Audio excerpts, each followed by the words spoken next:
Hey learners, welcome to IMCom. I hope you guys learning well. So agriculture bank का जो features and functions था वो part one में 1 2 3 4 5 तक हो चुका था। ठीक है। आज हम नंबर 6 से स्टार्ट करेंगे। ठीक है। तो नंबर 6 पे क्या है, features and functions of agricultural bank का जो फीचर्स है, फीचर्स नंबर 6 में क्या है, accepting deposit. Agricultural bank accept deposit from their customer through savings account, current account, fixed deposit account and recurring account। मतलब जो एग्रीकल्चरल बैंक है वो डिपॉजिट एक्सेप्ट करता है, कस्टमर से जो भी डिपॉजिट आता है वो एक्सेप्ट करता है वेरियस टाइप्स ऑफ अकाउंट्स के थ्रू। ठीक है। जैसे कि सेविंग्स अकाउंट जिसमें नॉर्मल अकाउंट होता है जिसमें इंटरेस्ट प्रोवाइड किया जाता है। ठीक है। फिर आता है करंट अकाउंट। करंट अकाउंट में क्या होता है, आप बहुत टाइम्स मतलब एक से ज़्यादा बार भी क्या कर सकते हैं, पैसा ट्रांज़ैक्शन कर सकते हैं, पैसे विथड्रॉ कर सकते हैं। ये मेनली बिज़नेस पर्पस के लिए होता है, जो करंट अकाउंट है, ये मेनली बिज़नेस पर्पसेस के लिए होता है। ठीक है। फिर आता है फिक्स्ड डिपॉज़िट अकाउंट। ये यहाँ पे क्या होता है, एक फ़िक्स टाइम के लिए पैसा डिपॉज़िट किया जाता है। ठीक है। और वो टाइम जब मतलब ख़त्म हो जाता है, ठीक है, वो टर्म जब ख़त्म हो जाता है उसके बाद ही वो पैसा आपको विद इंटरेस्ट मिलेगा। ठीक है। फिक्स्ड डिपॉजिट में क्या होता है, सेविंग्स से थोड़ा-सा इंटरेस्ट रेट ज़्यादा होता है। ठीक है। और रिकरिंग में क्या होता है, एक इंटरवल के बाद आपको पैसा जमा करना होता है। ठीक है।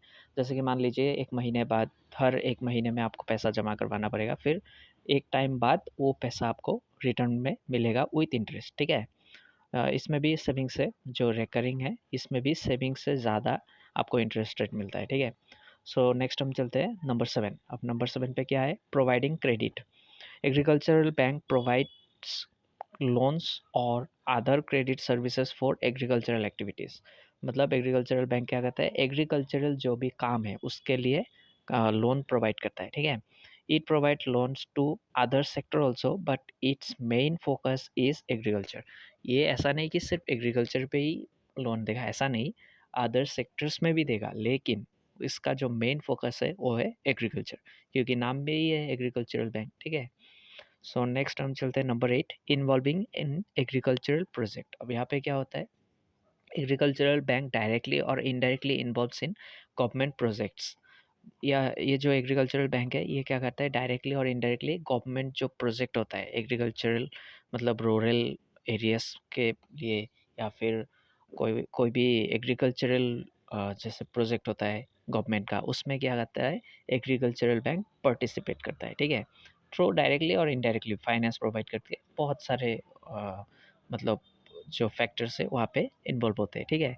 These projects are mainly focused on agricultural and rural areas. जो भी मतलब एग्रीकल्चरल बैंक जिस भी मतलब प्रोजेक्ट्स में वो मतलब इन्वॉल्व होते हैं, वो सब प्रोजेक्ट्स मेनली एग्रीकल्चर बेस होता है या फिर रूरल एरियाज के लिए होता है। ठीक है। जैसे कि एग्रीकल्चरल डेवलपमेंट के लिए, इन सब कामों के लिए ये प्रोजेक्ट्स लाया जाता है। ठीक है।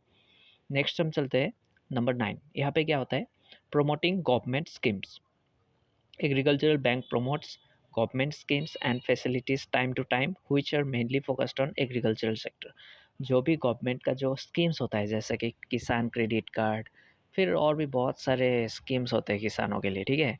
एंड जो भी एग्रो बेस्ड इंडस्ट्रीज हैं उनके लिए भी कई कई कई स्कीम्स होता है। वो सब स्कीम्स को मतलब ये एग्रीकल्चरल बैंक मतलब ज़्यादा वो करते हैं, प्रमोट करते हैं। ठीक है। जैसे कि क्या हो सके, वो मतलब जो एग्रीकल्चर से जुड़े जो भी लोग हैं, ठीक है, वो क्या कर सके, इन जो फैसिलिटीज़ है उसको अवेल कर सके, उसको मतलब यूज़ कर सके। ठीक है। फिर आता है this help farmers to avail government facilities easily. Agricultural bank के थ्रू प्रमोट होता होगा जो गवर्नमेंट स्कीम है, उससे क्या होगा, फार्मर्स या फिर जो भी एग्रीकल्चरल से रिलेटेड जो भी लोग हैं उनको आसानी से वो जो भी गवर्नमेंट स्कीम है वो आसानी से प्रोवाइड हो जाएगा या फिर अवेल हो जाएगा, वो आसानी से वो जो स्कीम है वो ले सकेगा। ठीक है। नेक्स्ट हम चलते हैं promote new techniques. Like other sector agricultural method are also improving day by day. जो भी मतलब जैसे कि अदर सेक्टर में जैसे भी इनोवेशन हो रहा है कि नया नया चीज़ों से कैसे प्रोडक्टिविटी बढ़ाया जा सके। मान लीजिए एक इंडस्ट्री है, एक बिजनेस है। ठीक है। अब वहाँ पे कैसे प्रोडक्टिविटी बढ़ाया जा सके, नया मशीनरी एडवांस मशीनरी लाके वहाँ पे बढ़ाया जा सके, ठीक है? ये सब करके बढ़ाया जा सकता है। एग्रीकल्चर में भी ऐसे डेवलप होता है, ठीक है? एग्रीकल्चर में मान लीजिए कोई नया फर्टिलाइज़र आया है जिससे कि फसल दुगना हो सके।